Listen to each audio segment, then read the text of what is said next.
যে মৃত্যুদণ্ডপ্রাপ্ত পলাতক সাবেক প্রধানমন্ত্রী শেখ হাসিনা তিনি একটি ঘোষণা দিয়েছেন, রয়টার্সে যেই সংবাদটি এসেছে যে তিনি তার দলের নেতাকর্মীদের নিয়ে ডিসেম্বরের মধ্যে বাংলাদেশে আসবেন এবং আত্মসমর্পণ করবেন। এবং আমি দেখলাম আওয়ামী লীগের বিভিন্ন যে ফেসবুক পেজ আছে সেখানে লেখালেখি হচ্ছে যে আর্জেন্টিনার চেয়েও বেটার কামব্যাক হবে আওয়ামী লীগের।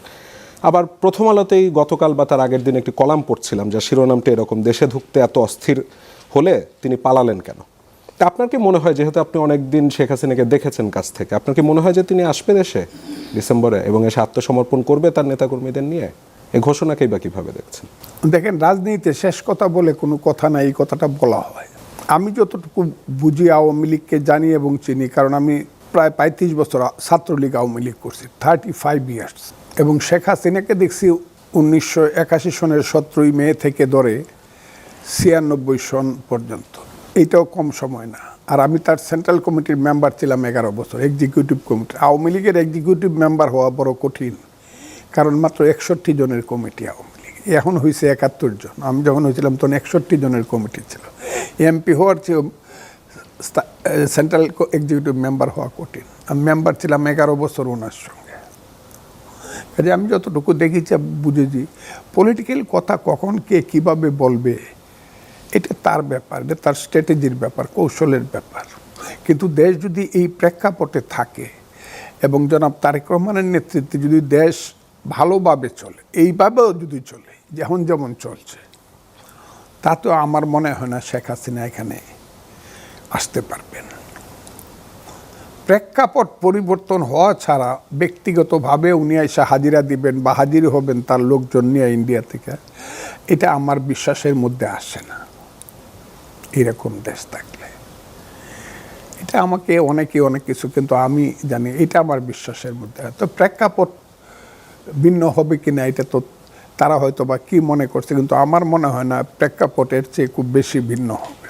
কিন্তু উনি তো বলছেন যে আমি জানি আমার নামে মৃত্যুর পরোয়ানা আছে, আমাকে আসলে হত্যা করা হতে পারে, তারপরে আমি দেশে ফিরবো, কারণ দেশের মানুষই বিচার করবে বা দেশের মানুষ বুঝবে আমি ঠিক করেছি না ভুল করেছি, আত্মসমর্পণ করবে আদালতের কাছে এবং আদালত যে প্রহসনমূলক বিচার কার্য চালাচ্ছে সেটি প্রমাণ করবে, এমন সব কথাবার্তা বলছেন। ওনার এই কথাটা বাস্তবায়িত হলে that will take time, and the time will answer in time, not now, not December.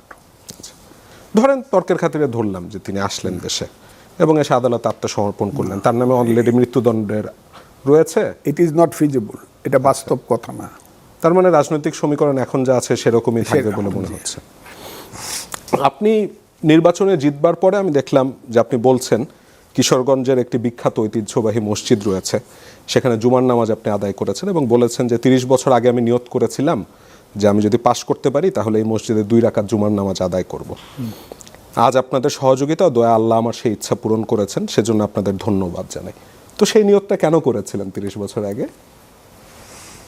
কি নিয়ত করেছিলেন? আমি নিয়ত করেছিলাম এটাই, ইটনাতে একটা মসজিদ আছে, সুলতানি আমলের মসজিদ, বয়স প্রায় 600 বছর। ইটনা, আমি যেখানে আমার বাড়ি যেখানে, সুলতান, এটাকে বলে বড়হাটি মসজিদ, সুলতানি আমলের মসজিদ। মসজিদের সম্পর্কে আমার গভীর শ্রদ্ধা, যেহেতু পুরানো মসজিদ। ওই হাওড় অঞ্চলের 2টা মসজিদ খুব পুরানো, একটা হলো কুতুব মসজিদ অষ্টগ্রাম, আর একটা হলো সুলতানি আমলের মসজিদ ইটনা। আমার খুবই, আমার 96 সনেই কেন জানি মনে হয়েছিল যে আল্লাহ যদি আমারে পাশ করায় তাহলে আমি এই মসজিদে 2 রাকাত নফল নামাজ পড়ব। এটা মানুষের এক একজনের এক একটা আবেগ কাজ করে, আমার সেই আবেগটাই কাজ করছে এই মসজিদে 2 রাকাত নামাজ পড়ার প্রতি। পরিষ্কার।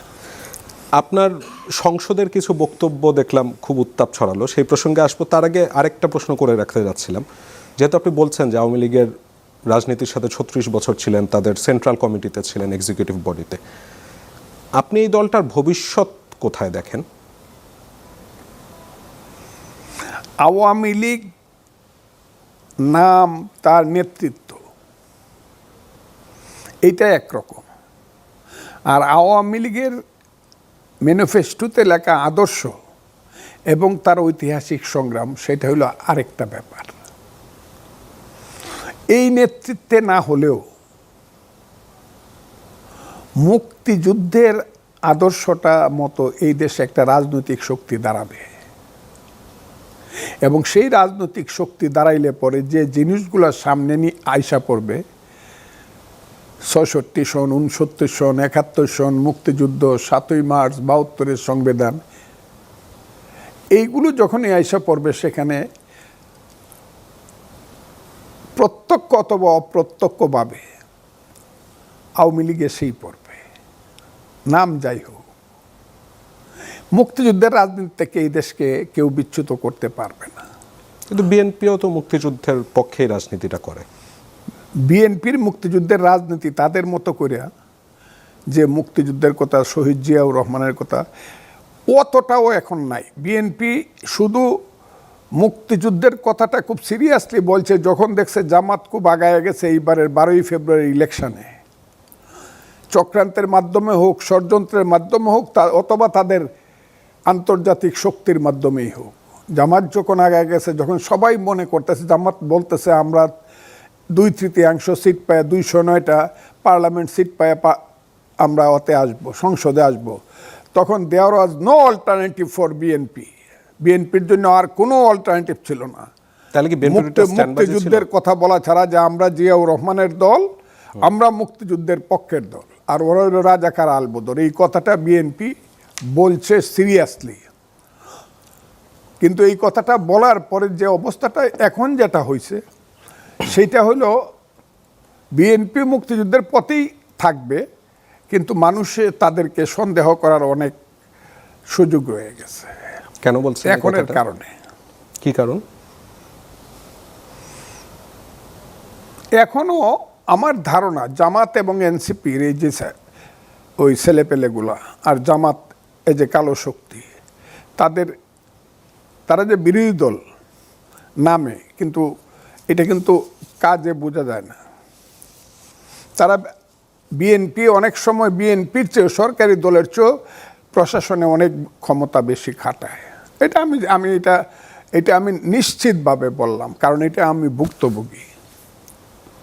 কাজেই এইখানে মানুষ মনে করতেছে যে বিএনপি ক্ষমতায় গিয়ে, হ্যাঁ অনেক কিছু হয়েছে, আমাদের প্রধানমন্ত্রীর আচার আচরণ, চলাফেরা, তার কিছু কর্মকাণ্ডে মানুষ মনে করতেছে দেশ ভালোর দিকে যাচ্ছে, কিন্তু আদর্শিকভাবে মানুষ মনে করতেছে জামাত এবং এনসিপিকে খুব বেশি বাড়াবাড়ি করার সুযোগ দেওয়া হচ্ছে। এবং তাদের ব্যাপারে যে উদাসীনতা, যেটা ইউনূস সাহেব দেখায় একবারে মব পর্যন্ত নিয়ে গেছিল, অতটা না হইলেও অনেকটা উদাসীনতা সরকার দেখাচ্ছে। কিন্তু সরকার বিরোধী দলের মধ্যে সৌহার্দ্য থাকবে এমন সংসদই মানুষ চায় না। সরকার আর বিরোধী দলের মধ্যে একরকম সৌহার্দ্য থাকবে এমন সংসদই তো মানুষ চায়।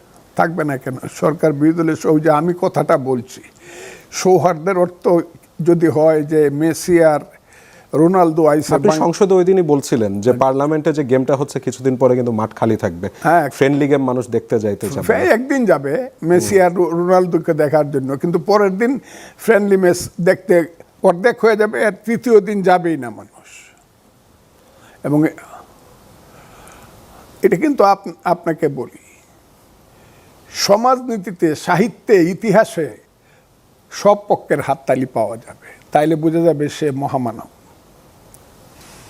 কিন্তু রাজনীতিতে সব পক্ষের হাততালি পাওয়ার নাম মহামানব না, এটাকে বলা হয় অ্যাডজাস্টমেন্ট এন্ড কম্প্রোমাইজ।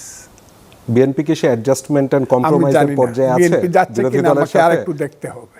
আচ্ছা, সব পক্ষের হাততালি পাওয়াটা সব সময় ভালো না। কিন্তু আমরা তো একসময় বলতাম সংসদে গৃহপালিত বিরোধী দল রয়েছে, এখন কি তাহলে সেই রকম অবস্থা? কাছাকাছি।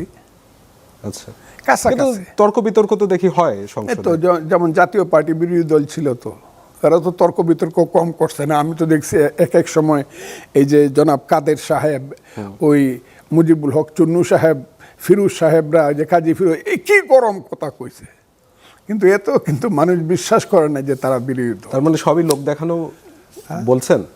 সবই লোক দেখানো বলছেন? লোক দেখানো আমি এখনো বলতে পারি না, তবে অ্যাডজাস্টমেন্ট কম্প্রোমাইজ যদি একদম সাংঘাতিকভাবে হইতে থাকে, তাহলে মানুষ এই গেমটা দেখতে চাবে না। সংসদে বলছিলাম যে আপনার বক্তব্য প্রথম যেদিন দিতে গেলেন সেদিনই ব্যাপক উত্তাপ ছড়ালো। মানুষজন অবশ্য আপনার সেই বক্তব্য শুনেছে।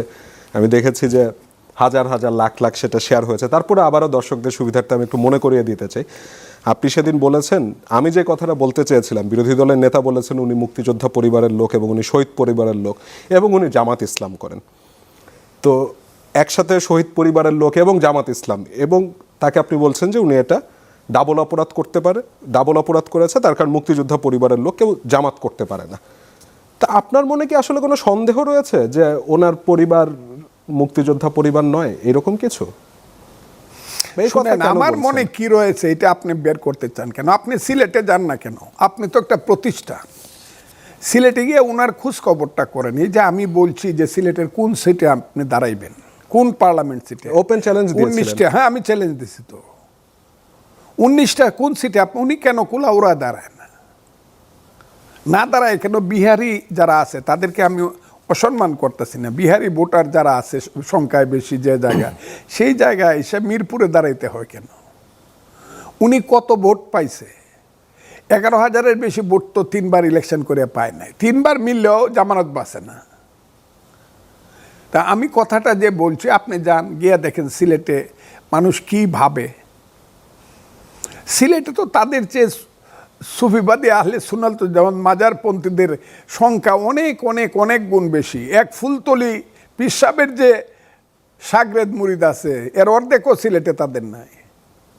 যে কারণে ওই যে কানাইঘাট আর জকিগঞ্জ সিট থেকে ওই লাইনের লোক পাশ করে, সুফিবাদী লোকেরা পাশ করে বা মাজারপন্থী লোকেরা পাশ করে। উনি হয়তো ঢাকায় দাঁড়াতে চেয়েছেন যেহেতু রাজধানী, 3বার ফেল যদি না করতো তাইলে বুঝতাম যে এটা বাপকা বেটা ঢাকায় দেয়, বা ওখানতে একবার পাশ করে এখানে এসে দাঁড়াইলে বুঝতাম যে ইয়েস। তার আগে যেসব নির্বাচন করেছে ওইগুলোকে তো আর নির্বাচন বলা যাবে না ফজলু ভাই। না, উনি 2টা নির্বাচন করছেন উনি অসময়ে তত্ত্বাবধায়ক সরকারের অধীনে। আচ্ছা, যদি আমি 8-এর নির্বাচনটাকে নাও ধরি, 2টা নির্বাচন ওনার যে তারা যখন ক্ষমতায় গেল বিএনপি, বা যখন এই তত্ত্বাবধায়ক সরকার হইল তখনই উনি ইলেকশন, যাও ওনাকে নিয়ে আমি এর বেশি আর কথা বলতে আমি ইচ্ছুক না। আপনারা সিলেটের ব্যাপারগুলো একটু লক্ষ্য করবেন। আচ্ছা জনাব ফজলুর রহমান, ভুলে যাচ্ছিলাম, এর আগে আপনি আমার যখন শোতে এসেছিলেন তখন বলেছিলেন যে আপনি লিখে রাখেন জামাত 10টার বেশি আসন পাবে না। তো জামাত তো এককভাবে 68টা পেয়ে গেল।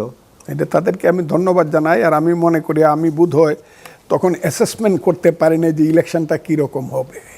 ইলেকশন তো ভালো হয়েছে ফজলু ভাই, আমি নিজে অনেক কেন্দ্র কভার করেছি ঢাকার। আমি এটা ইলেকশন ভালো হয়েছে কোথায় আর খারাপ হয়েছে কোথায় বলবো না, তবে আমি বলি না, অনেকেই বলে, আমি বলি না, তবে আমি বিশ্বাস করি, আমি বলতে চাই না। আপনারাই তো আমি বলতে চাই না রংপুরে কেন তারা সব সিটে পাস করছে, রংপুর ডিভিশনে। আমার রংপুর ডিভিশনে, রংপুর বৃহত্তর রংপুরে 21টা সিটের মাঝে কি করে তারা 19টা বা 20টা পাইছে এটা আমি বলতে চাই না। তারপরে ঢাকার যে সিটগুলো কিভাবে কেন পাইছে এটাও আমি বলতে চাই না। না আমিও বুঝতে পারছি না, মানে আমি তো আসলে বুঝতে পারছি না, মানে কোনো কি ইঙ্গিত করতে চাচ্ছেন নাকি? আমি শুনি এইগুলা বলে আমি আর নির্বাচন কমিশনকে আমি আর প্রশ্নবিদ্ধ করতে চাই না। কোনো সমঝোতা হয়েছে না, টোটালি আমি আপনাকে বলি, আমি এমপি হয়েছি, আমার সরকার দলের সরকার হয়েছে, ঠিক আছে, হ্যাঁ, এবং ধরেন কিছু কিছু জায়গাতে যে অ্যাডজাস্টমেন্ট কম্প্রোমাইজ করা হয় নাই, এটা তো ঠিক না। অনেক বড় নির্বাচন ইউনূস সাহেব ছিলেন, হ্যাঁ ইউনূস সাহেব ছিলেন যেহেতু দায়িত্বে, নির্বাচন কমিশন ছিল, এমনও তো বোঝা গেছে যে ইউনূস সাহেব বড় একটা রাজনৈতিক বিদেশি শক্তির সাথে করে এটা তো এই জামাতকে ক্ষমতায় নিয়ে আসতেছে। এইটা তো শুধু ফজলুর রহমানদের মতো কিছু লোক আছে বইলা, আর তারেক রহমান সাহেব সৌভাগ্যক্রমে সর্বশেষ যখন বাংলাদেশে এসে পড়েছেন, সেই কারণে, তা নইলে তো গেছিল। আমি যখন বলেছি যে জামাত যদি এদেশে সরকার গঠন মেজরিটি পায় আমি আত্মহত্যা করব, বিষ খাবো, এরপর থেকে যাই হয়েছে আপনি আমার বক্তব্যগুলো শুনে দেয়। এখন তো বক্তব্য আমি ইটনায় করছি বলে ইটনা বা অষ্টগ্রামে আছে তা না, সারা পৃথিবী শুনছে আমার বক্তব্য। আপনি খুব সিরিয়াস একটা অ্যালিগেশন করেছিলেন যে কোনো রকম সমঝোতা একটা সমঝোতার ইঙ্গিত আমি আর কি এলিগেশন করেছে। করি না, আপনি প্রশ্ন করছেন আমি উত্তর দিছি। আচ্ছা, মানে আপনার এটা কথা শুনে allegation আমার না। কাছে মনে হচ্ছে যে একটা না, এটা allegation সমঝোতার না। আপনি এটা শঙ্কা মানুষ করছেন। যেটা বলে, যেটা শুনে ইতিহাস এর সত্যতা প্রমাণ করবে কোনোদিন, যে কিছু কিছু জায়গাতে কি হয়েছে এগুলো সত্যতা প্রমাণ করে। যদি ধরেন এইরকম মানে শঙ্কার যে জায়গাটা আপনি রাখছেন, এটা যদি সত্যি হয় তাহলে তো বিএনপি যে ক্ষমতা আসলো সেটাও তো প্রশ্নবিদ্ধ হয়ে যাচ্ছে। এটা তো বলছে, এটা তো ওই দিন জামাতের আমির সাহেব বললো কি বললেন? যে আমরা তো পাস করব, কিন্তু তারা তো অকরিয়া পাস করছে। হ্যাঁ, পাস তো আমরা করছিলাম, এই তো ওই দিনও বলছে, পরশু দিনও বলছে তার বক্তৃতায়, তারা পাস করেছে। যদি ফেয়ার ইলেকশন হইতো তাহলে আমরা পাস, জামাত তো অভিযোগ করছেই যে ফেয়ার ইলেকশন হয়নি, তাইলে আমি করলে দোষটা কি? কিন্তু আপনারা তো জিতেছেন। হ্যাঁ, আপনারা তো জিতেছেন। আমাদের যে শক্তি, যদি আমাদের শক্তি আমরা প্রয়োগ করতে পারতাম নিউট্রাল জি, আরো বেশি নির্বাচন আসন পেতেন। কমিশনের অধীনে, নিউট্রাল গভর্নমেন্টের অধীনে, ওরা 10টা সিট পাইতো না। আমি এখনো চ্যালেঞ্জ করলাম, এখন চ্যালেঞ্জ করলাম, জামাতের আমির তো খুব জনপ্রিয় বাংলাদেশে, এখনো চ্যালেঞ্জ করলাম সিলেটের কোন সিটে দাঁড়াবে, আমি আমার ইটনামিটা মনস্টগ্রামের সিট ছাড়িয়ে দিব, এখন বাই ইলেকশন করি, দেখেন সিলেট থেকে সে পাস করে কিনা। যাই হোক, এই জন্য তারও কাজে এইগুলা কয়ে লাভ নেই, কি হয়েছে না হয়েছে এটা মানুষ জানে। পরিষ্কার। তা আপনি ওই জাতীয় সংসদে অমন বক্তব্য দেওয়ার পরে আমি নিজেই দেখছিলাম সংসদ অধিবেশন, খুব উত্তাপ ছড়ালো। জামাত আমির একটি প্রতিক্রিয়া জানালেন, তীব্র প্রতিক্রিয়া, এবং তারপর আমি বিভিন্ন ফেসবুক পেজে দেখলাম যে আপনাকে নিয়েও কিছু অভিযোগ করা হচ্ছে যে আপনি নাকি মুক্তিযুদ্ধই করেননি। এনসিপির একজন নেতাকে বলতে শুনলাম, তিনি বলছেন যে আপনি কখনোই সরাসরি মুক্তিযুদ্ধ করেননি, আপনি ছিলেন মুজিব বাহিনীর লোক। তো এমন সব অভিযোগগুলোকে নিয়ে আপনি কি বলবেন? ওই যে ছেলেটি, বলবো না এখন তো সে মাননীয় সংসদ সদস্য এবং হুইপ বিরোধী দলের, এটা বোধহয় নাহিদ বলছে আমি মুজিব বাহিনীর সদস্য, আরও বলেছে আর কি এনসিপির। আর কে বলছে, আমি অফিসিয়াল কথাটা বললাম। জি, 1971 সনের 8ই আগস্ট পর্যন্ত, 12ই জুন থেকে 8ই আগস্ট পর্যন্ত আমি মুক্তিযুদ্ধ করেছি মীর শৌকত আলীর অধীনে। মীর শৌকত আলী 5 নম্বর সেক্টর কমান্ডার। আর 8ই আগস্টের পরে আমি 28শে আগস্ট উচ্চতর ট্রেনিংয়ে গেলাম বিএলএফের, কারণ আমি যেহেতু ছাত্রনেতা ছিলাম ঢাকা বিশ্ববিদ্যালয়ের বিএলএফ, কিন্তু আমি 1969 সনের 14ই নভেম্বরে বিএলএফ হয়েছি। আমি কারো ডাকে মুক্তিযুদ্ধ গেছি তা না, কারণ মুক্তিযুদ্ধ আমি আগেই মানুষকে বুঝাইছি 1969, 70, 71। সেটা ট্রেনিংয়ে গেছি আমি 28শে আগস্ট দেরাদুনে। সেই দেরাদুনে যে ট্রেনিংয়ে আমি গেছি, সেই ট্রেনিংয়ে গিয়া দেখলাম জনাব হাসানুল হক ইনু হইল ওখানের সর্বাধিনায়ক ওই কমান্ডের। এক একটা কোর্স, কতগুলা কোম্পানি মিলিয়া, এক একটা 10টা কোম্পানি মিলিয়া একটা কোর্স হয়। 13টা কোর্স ট্রেনিং হয়েছে মুজিব বাহিনী বিএলএফের। মুজিব বাহিনীর নাম ছিল না, আগে নাম ছিল বিএলএফ, মুক্তিযুদ্ধের সময় নাম হয়েছে মুজিব বাহিনী। এবং মুজিব বাহিনীতে যারা গেছে তারা সার্টিফিকেটটা আগে বা শো করতে হয়েছে, প্রমাণ করতে হয়েছে যে কমপক্ষে সে মেট্রিক পাস। মেট্রিক পাসের নিচে কোনো লোক মুজিব বাহিনী হইতে পারে না, MA পাস, ডক্টরেট হইতে পারছে। মুজিব বাহিনী হইল, it is a freedom fighters group with politics. শুধু যুদ্ধ করার জন্য না, রাজনীতিটাও তার মাথার মধ্যে টোটালি আছে, যেটা পৃথিবীতে সমস্ত মুক্তি সংগ্রামের সমস্ত যোদ্ধাদের মাথায় ছিল। সেইটা হলো মুক্তি বাহিনী, হলো সমস্ত সম্মিলিত একটা ফোর্স। আর মুজিব বাহিনী হলো স্পেশালি এই দেশে গণতন্ত্র, সমাজতন্ত্র, ধর্মনিরপেক্ষতা, জাতীয়তাবাদ, যাকে পরে মুজিববাদ বলা হইতো, সেই 72-এর সংবিধানের মতো করে যারা চিন্তা করত যে দেশের মানুষের পেটের ভাত হবে, পরনের কাপড় হবে, তার নাম হবে সমাজতন্ত্র। আর রাশিয়ার মতো না, চীনের মতো না, এদেশে 5 বছর পরে পরে গণতান্ত্রিকভাবে ভোট হবে, তার নাম হবে গণতন্ত্র। মানুষের চিন্তায়, চেতনায় কে আমরা মূল্যায়ন করব, দুইটায় মিলে সেইখানে গণতন্ত্র এবং সমাজতন্ত্রের সম্মিলনের মাধ্যমে যে দেশটি হবে, সেই দেশটি হবে ধর্মনিরপেক্ষ, সেই দেশটি হবে জাতীয়তাবাদী। সেই যে দেশ, সেই যে চিন্তা, সেই চিন্তাকে কেন্দ্র করেই মুজিব বাহিনী গড়ে উঠল। এবং মুজিব বাহিনী যে পলিটিক্যাল ফোর্স, এবং as well as it's a fighters force. প্রথমে হইল যোদ্ধা গ্রুপ উইথ পলিটিক্স। আচ্ছা, we are all are leaders. যারা ছাত্রলীগ করতে করতে করতে করতে বিপি ছিলাম, জিএস ছিলাম, ইউনিভার্সিটি শাখার প্রেসিডেন্ট ছিলাম, কেন্দ্রের প্রেসিডেন্ট ছিলাম, বিভিন্ন জায়গাতে যারা নেতৃত্ব দিয়ে দিয়ে মানুষকে তোমার আমার ঠিকানা পদ্মা মেঘনা যমুনা, রক্ত সূর্য উঠেছে বীর বাঙালি জেগেছে, এই স্লোগান যারা মানুষের মুখে দিয়েছিল, সেই গ্রুপটা হইল মুজিব বাহিনী। আমি তার কিশোরগঞ্জ জেলার আমি লিডার, আমি কমান্ডার।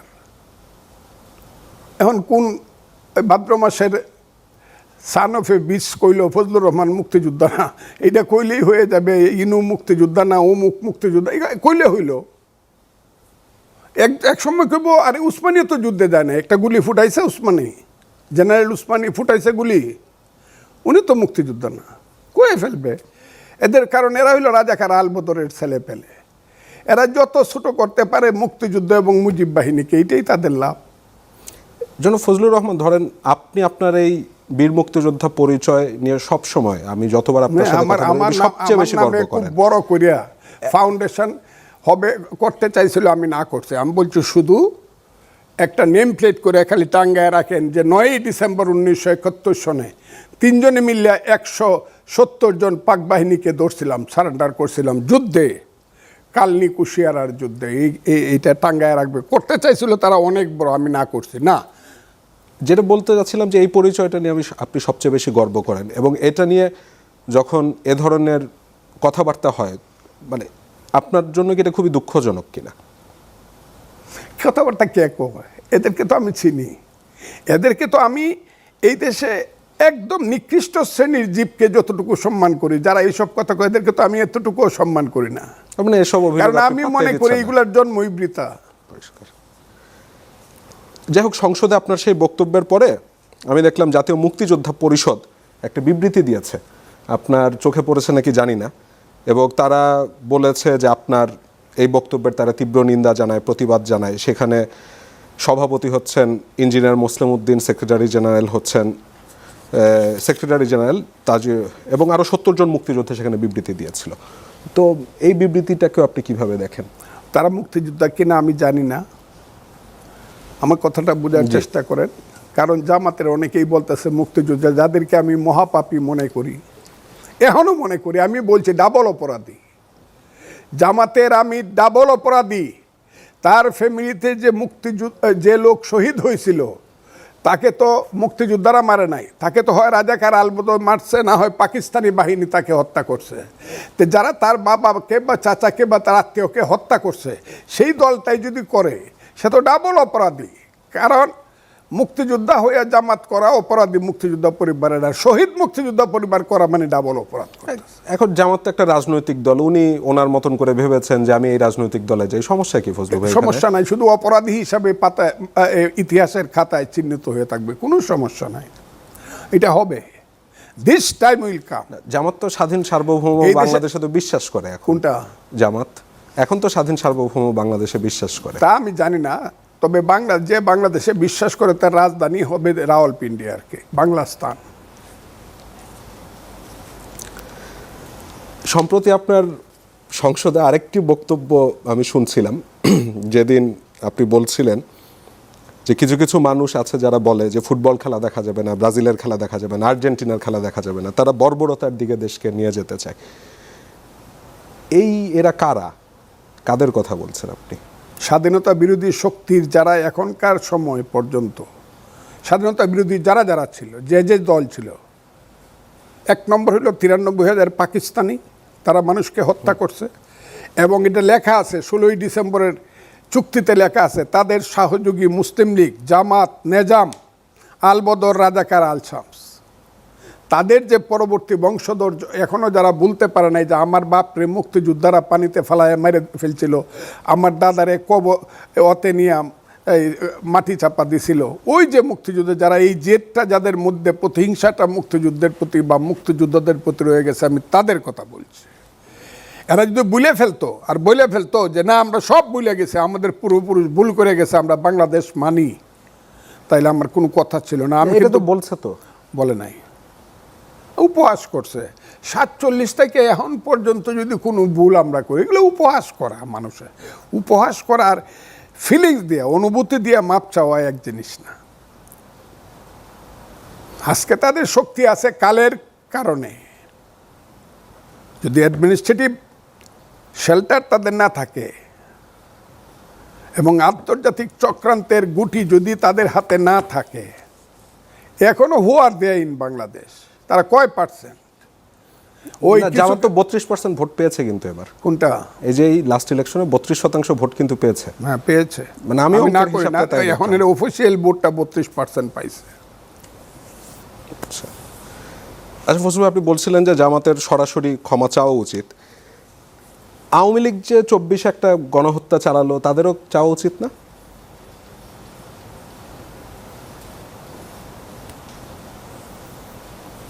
আওয়ামী লীগ গণহত্যা চালাইলো, যে কথাটা আপনি বলতেছেন এটা ইতিহাস বিচার করবে। তবে আওয়ামী লীগ যেটা চালাইলো, গণতন্ত্রকে হত্যা করলো, গণতন্ত্রকে হত্যা করলো। 1400 মানুষের বেশি মারা গেছে। 1824 সনে তারা গণতন্ত্রকে হত্যা করছে। 15টি বছর মানুষের গণতান্ত্রিক অধিকারকে প্রয়োগ করতে দেয় নাই। এরপর যখন মানুষ অপরাধ করছে, এরপর যখন মানুষ গণতন্ত্রের কথা বলতে গেল, তারপর তো নির্বিচারে গুলিও চললো, মানুষ তো মারা গেল। গুলি চললো, মারা গেল। জাতিসংঘ বলছে 1400-এর বেশি মানুষ মারা গেছে। কত মারা গেল? কেউ কইতেছে 1500, কেউ কইতেছে 2000, কেউ কইতেছে 820। আমরা জাতিসংঘের রিপোর্টটা ধরে নেই 1400-এর আশেপাশে। জাতিসংঘের রিপোর্ট জি ধরেন আপনি, আমি ধরবো না, আমি ধরলাম না। আমাকে আপনার কি ধারণা? হ্যাঁ, আপনার কি ধারণা, মানে কি হয়েছে তাহলে? কোনটা?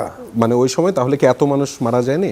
না, আমি এই কথাটাও বলতে চাই না, এত মানুষ মারা যায়নি এই কথাটা আমি বলবো না। তবে আচ্ছা। একটা জিনিস বলবো যে এইটা ইতিহাস হইতে আরো বাকি আছে, এইটার ইতিহাসটা সামনে আসতে আরো বাকি আছে। এই কারণে বাকি আছে যে আপনি যখন আরেকটা হত্যাকাণ্ডকে অস্বীকার করতেছেন, পুলিশ হত্যাকাণ্ড, যার সংখ্যাটাও খুব কম না, কিন্তু এইটাও মানে হাজার দিয়েই গণতে হবে, তখন আমাকে বুঝতে হবে সামথিং রং বিহাইন্ড দিস।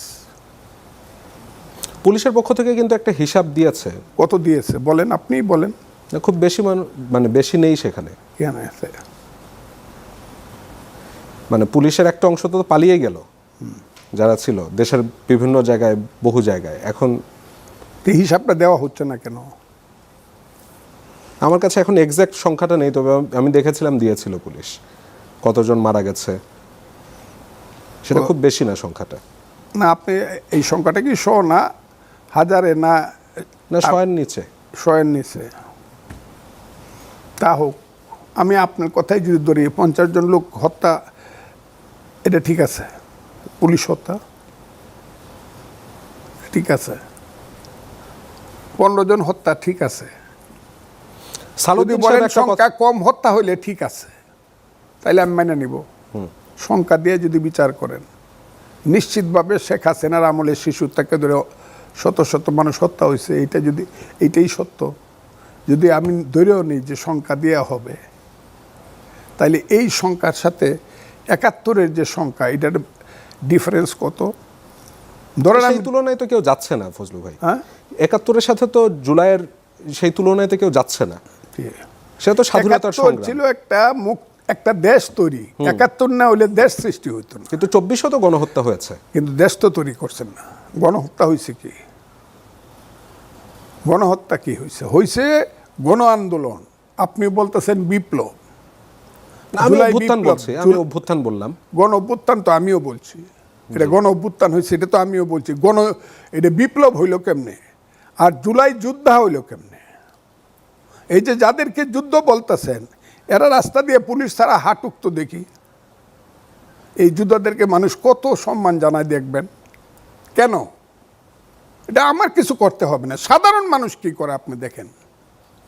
আর কেন প্রাণ দিল, হ্যাঁ, আর যারা প্রাণ দিল, অনেক সাধারণ মানুষ প্রাণ যারা দিল, তাদের প্রতি পার্লামেন্টে প্রথম শ্রদ্ধা জানাইছি আমি। দেখেন, প্রাণ যারা দিল এদের প্রতি আমি প্রথম শ্রদ্ধা জানাইছি, ফার্স্ট। এবং আমি প্রথম ওই যে রংপুরের যে ছেলেটি নিজের জীবনটা উৎসর্গ করল, আবু সাইদ, আমি বলছি সে হবে 21 শতকের প্রথম বীরশ্রেষ্ঠ। আপনি আমার টকশো শুনে দেখেন, আমি প্রথম বলছি।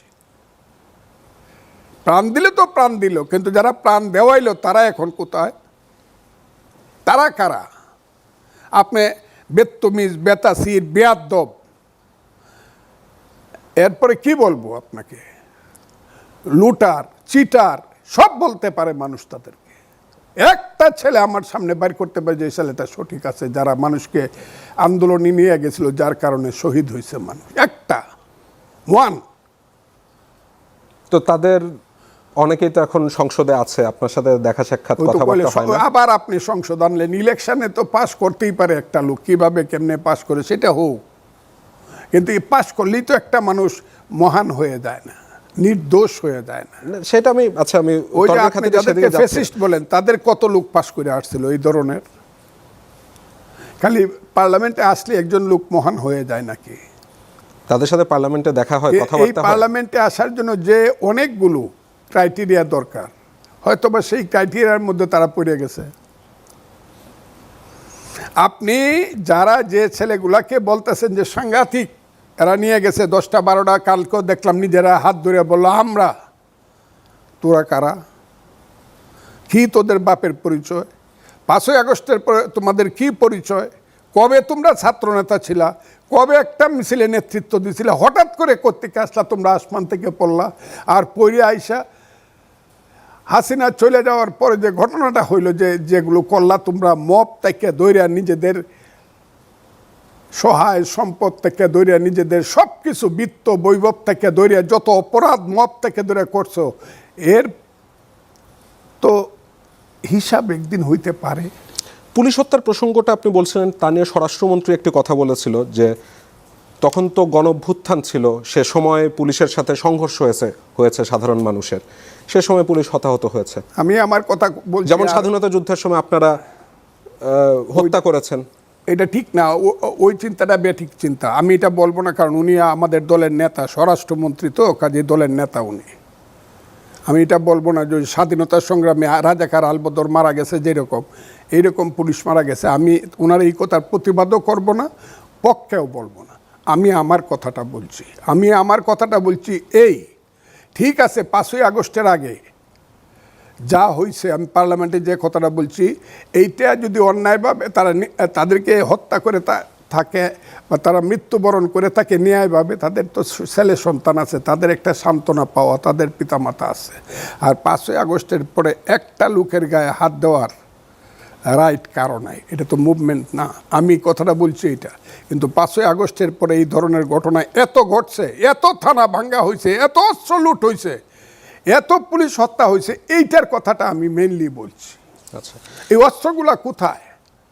এখনো দেখি প্রকাশ্যে বলে আমরা অস্ত্র লুট করছি, আমরা থানাতে আগুন দিছি, পরিষ্কারভাবে বলে।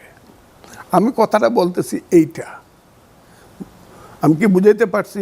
পরিষ্কার। যদি আমার আমাদের স্বরাষ্ট্রমন্ত্রী বলে তাকে 5ই আগস্টে আগের কথা উনি ঠিক বলছে কি বেঠিক বলছে, আমি এটার প্রতিবাদ করলাম না, ওইটা উনি উত্তর দেব। কিন্তু আমার কথাটা হইলো এইটা পরিষ্কার। ফজল ভাই, আমি একটু সহজ করে জানতে চাই আপনার কাছে, সরাসরি আর কি প্রশ্নটা, 2024 সালের এই যে গণঅভ্যুত্থান হলো, সেখানে মানুষ মারা গেল, আওয়ামী লীগ তখন ক্ষমতায়, এর জন্য কি আওয়ামী লীগের ক্ষমা চাওয়া উচিত কি উচিত না? আপনার কি মনে হয়? 100 বার চাওয়া? 100 বার। আচ্ছা, আমি এটাই পরিষ্কার হতে যাচ্ছিলাম। হ্যাঁ, 100 বার। তো আওয়ামী লীগ কি সেটা চাবার কোনো লক্ষণ আপনি দেখেন? আমি এখন পর্যন্ত দেখতেছি না। 100 বার তাদের মধ্যে অনুশোচনা হওয়া উচিত।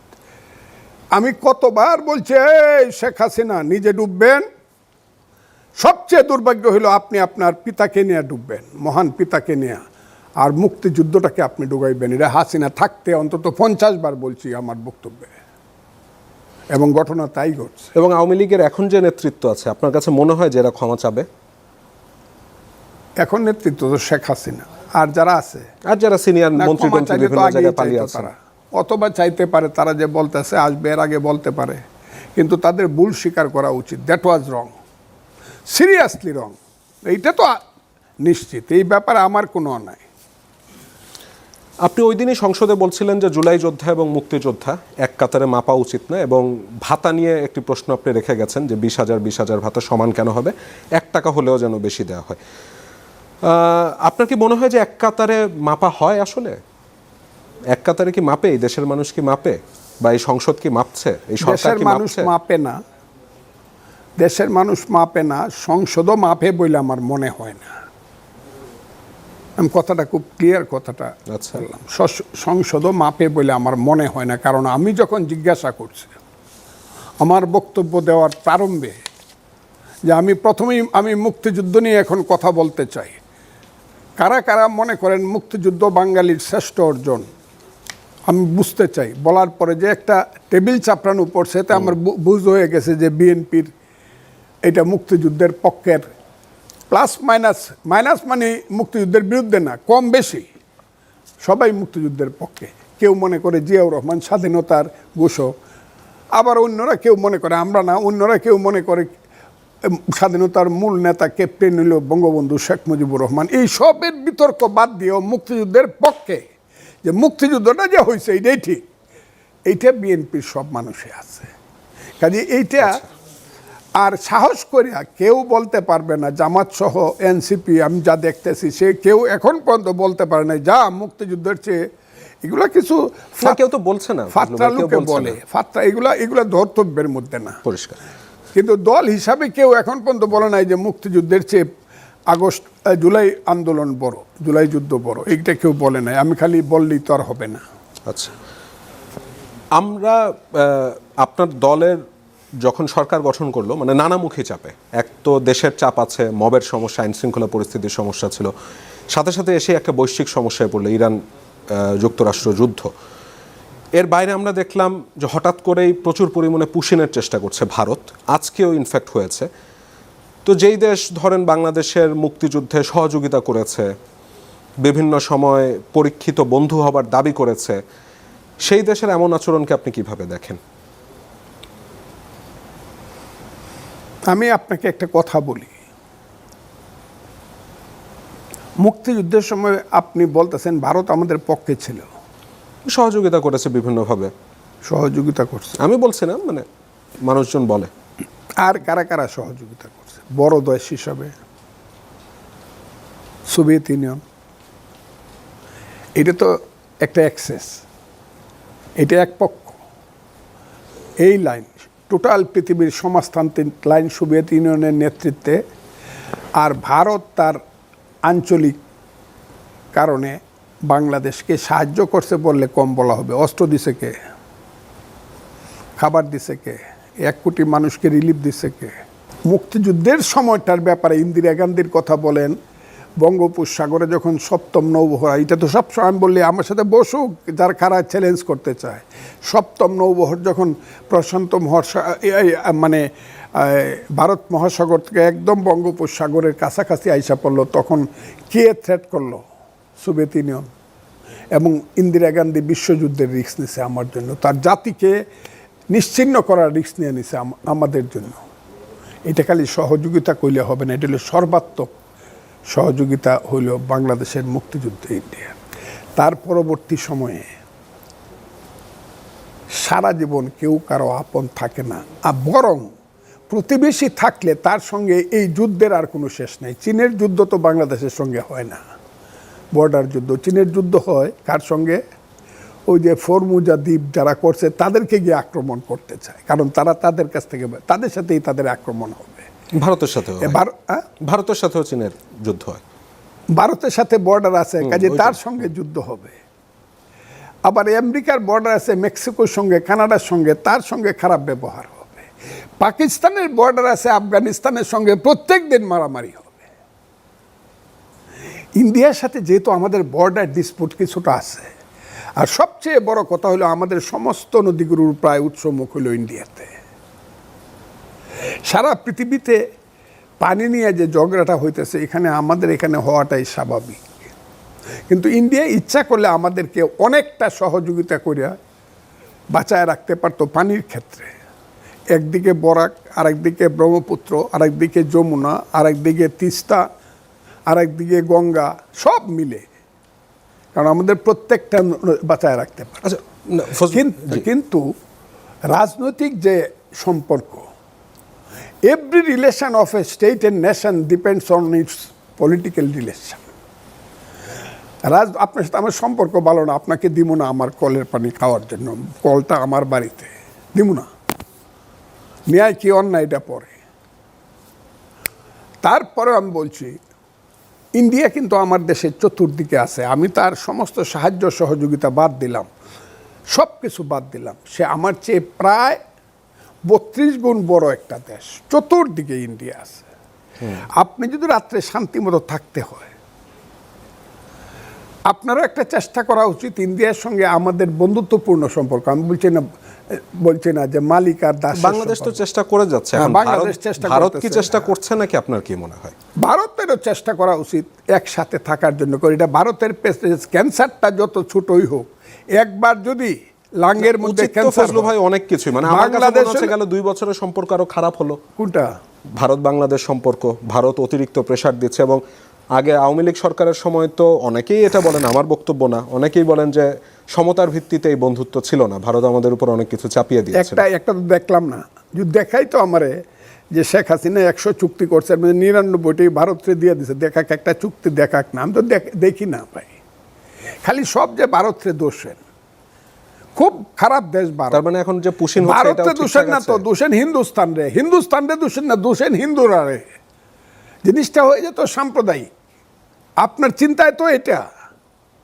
আমার কথা হইল শেখ হাসিনা খুব দোষ করছে, ভারতের শব্দে দিছে। কিছু লিস্ট দেখতে চাই, মানুষ দেখতে চায়, কিন্তু কিছু লিস্ট যে ভারত এই নিয়ে গেছে, হাসিনা থাকাকালীন 15 বছর এই নিয়ে গেছে, এই নিয়ে গেছে, এই নিয়ে গেছে, এটা মানুষ দেখতে চায়, আমিও দেখতে চাই। কিছু কিছু তো চুক্তির কথা এসেছে, আদানির সাথে চুক্তির কথা এসেছে। আদানির সাথে চুক্তিকে আপনারা ভঙ্গ করছেন